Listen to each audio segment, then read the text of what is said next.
feel like you're not being valued and you got to fight, or would you still fight? You know what I mean, to keep where you at.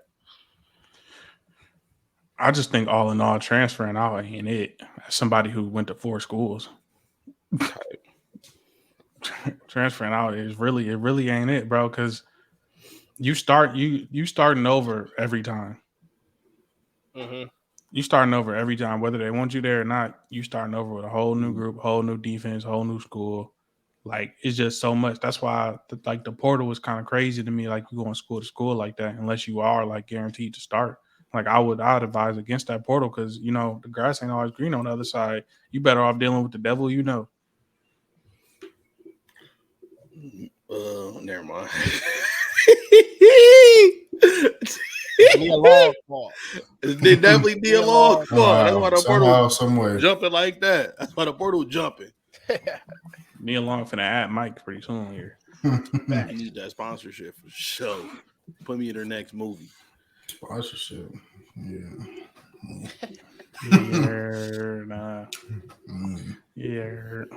Yeah, man. It's crazy though. It's crazy with the recruiting and the transfer thing, bro. Like, and I think we had a DM about camps, about football camps, where a guy was like, if you don't know nobody, don't be pulling up to no camps unless you was invited, because you're gonna be treated like a second class citizen or a check. I peeped that. That was in that case too.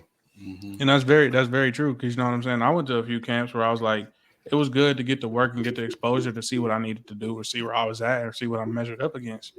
You know what I'm saying? But other than that, I wasn't expecting no scholarship. I wanted some exposure to get my name out there. Most of the time, that's how you got your name out there. But you wasn't getting no scholarly. I wasn't going in there like, oh yeah, Melvin, gonna give you a full ride because you just wowed us with that, you know, whatever you just did, that pass rush move. It's not gonna happen like that. So, yeah, if you want exposure, I say try and go to them small schools. Hey, hit them up. You know what I'm saying? Hit up at your local HBCU, your local school. What's in your area? Ask your high school coaches, your strength coaches, all them people. Go through them. Before you go to a camp, man, you should definitely be in contact with a coach. And your position coach, if he's not going with you, should at least let that coach know that you coming. Yeah. Make sure if he's you're there. going to a camp, like at least, because to your point, all the camps I ended up going to, I was invited to, yeah.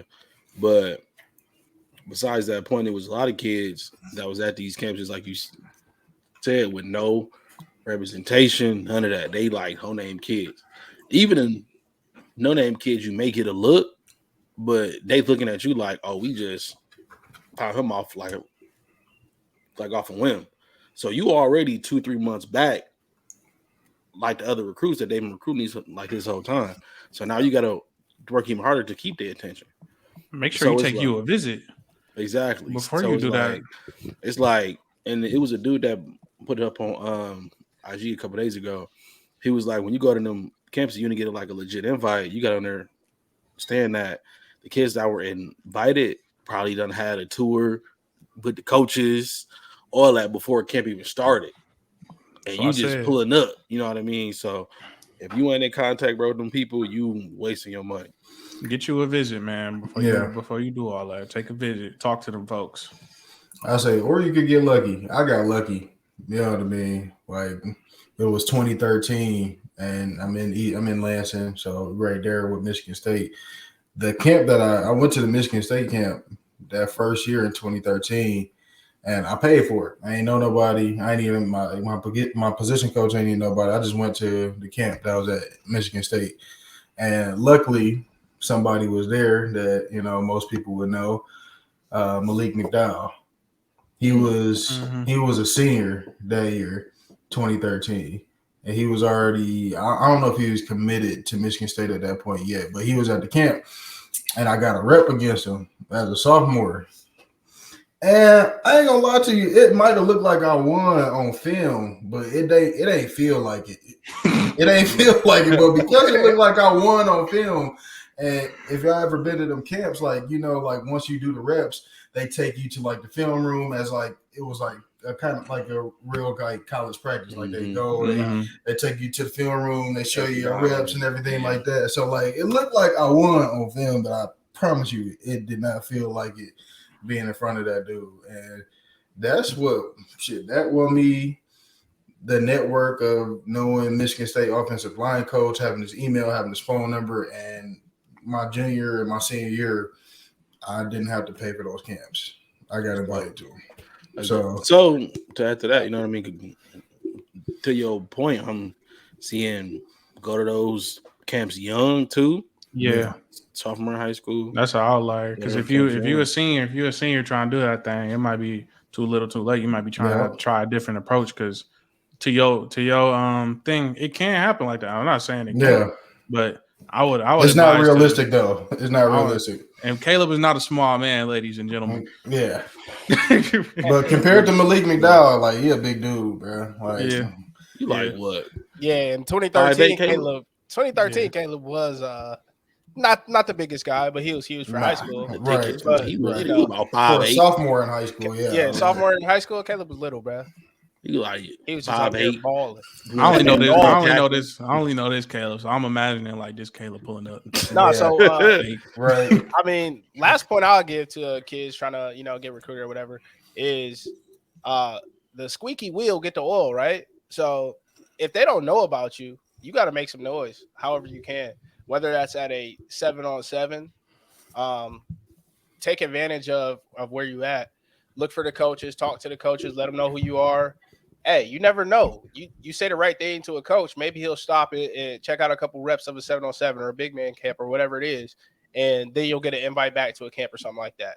I had a situation like that happen for me, and if I didn't speak up and I didn't say nothing, I would have been overlooked. I would have been another kid at a big old 7-on-7 tournament, and they got a radar and they know who they want to recruit already, right? Mm-hmm.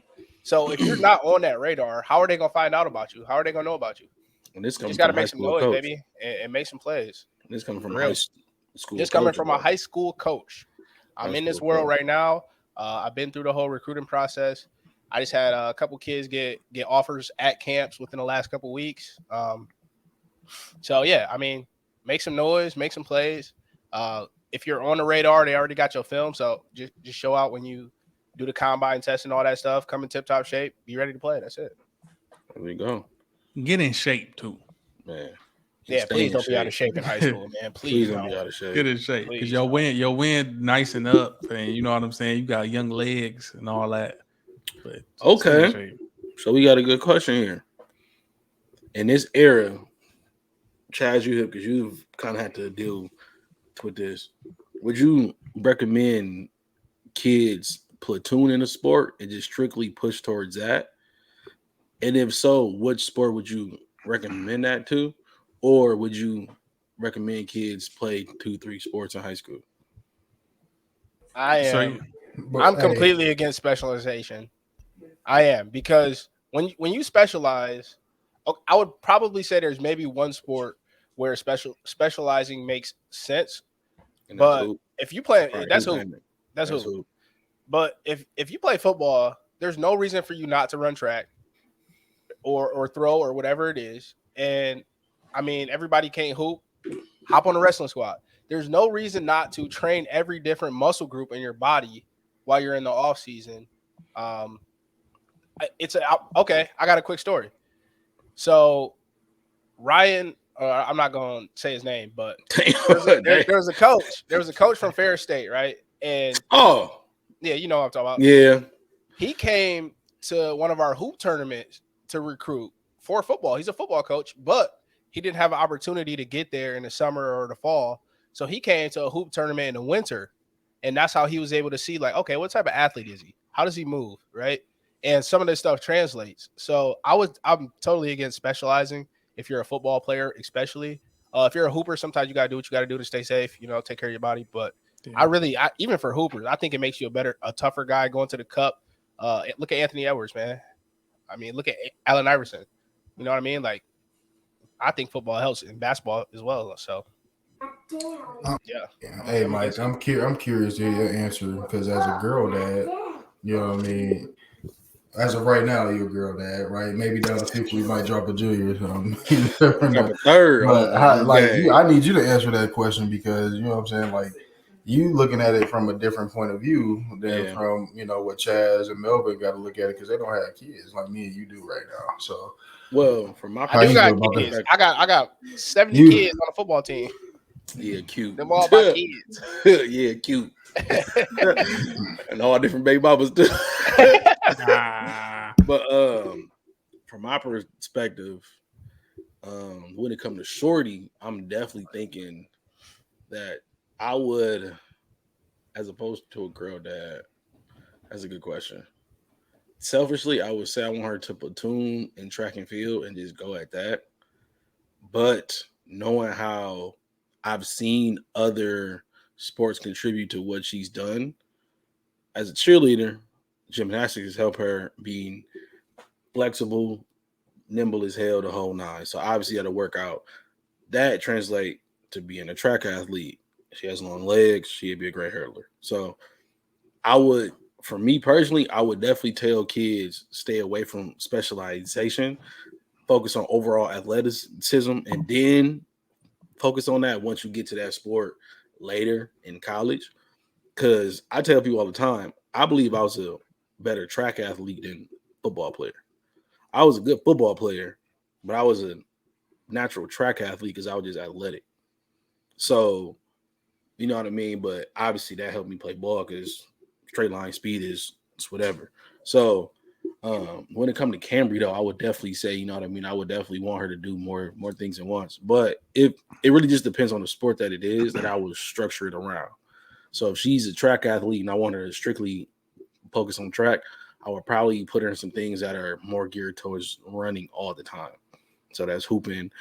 I probably wouldn't put her in a sport like volleyball if she's not doing anything where she got to do a lot of cut and running things like that. I want her to focus on straight line speed all the time, if that's Right. what she's going for. like basketball, soccer, things like that? Yeah, like I want her to really move, but other than Yeah. that, though, like I want her to do 4-5 things at once because I think it's dope too because you get all types of experiences, bro.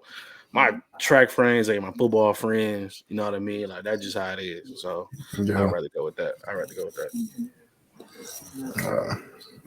I think it's important for you to try all of these things, even if you're not great at it. Because if you could be an amazing football player and then like be at soccer. Like I try. The only sport I feel like I ain't tried was like baseball. Like all of the major sports. Like I played soccer as a kid. You know what I'm saying? I didn't get into track until high school. You know, I tried wrestling. I didn't like it, but the conditioning was amazing. You know what I'm saying? That's a different level. That's a different That's level a of different level endurance. of conditioning. You know what I'm saying? Where I came in the summer workouts, that was cake. You know what I'm saying? This ain't nothing. I'm doing is lifting weights. I had to do pull ups, sit ups, push up, run sprints, all do the whole nine. But like, me and Mike did the track warm up at EK. That's a workout in itself.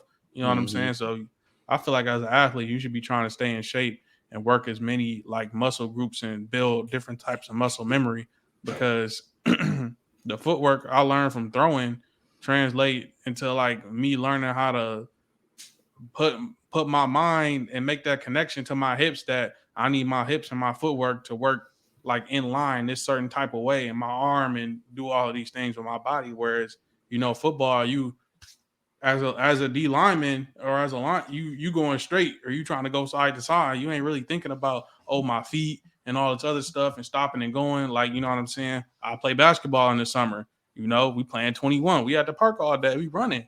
You know what I'm saying? You jumping, cutting, doing all this stuff. You building the callus, I feel like, because now you unlocking all these different muscle groups that you ain't really got to use. They talk about how like you could tell a football player playing basketball, you know what I'm saying? Because they they usually stiff, they relying on athleticism, they gonna bump you, stuff like that. Whereas, a hooper playing football, it's a little bit more graceful. Basketball, a little bit more of a graceful sport, whether you like it or not. You know what I'm saying? It is what it is. Track form. You know what I'm saying? I say it's great for if you football player, track anything. It teach you how to run, bro. Like if you ain't running properly, It mitigates injury, all this other stuff. You working muscles in your feet that you ain't even thinking about, joints, hips, all of that stuff. Like all of that stuff worked for me. I use all them hurdle workouts and all that other stuff. You know what I'm saying? I learned from track in my off-season conditioning. And I wouldn't have learned that if I didn't do those things. So I say at least try and pick up things from these different types of sports, bro. Because you need to work all parts of your brain. Great clip. There you go. Great clip. True that. True that. Preach. Man. Preach. But all right, man. Best sports tape in the country? Yeah, I don't think anybody did research. We can definitely tap into it. You want to tap into it? Or I got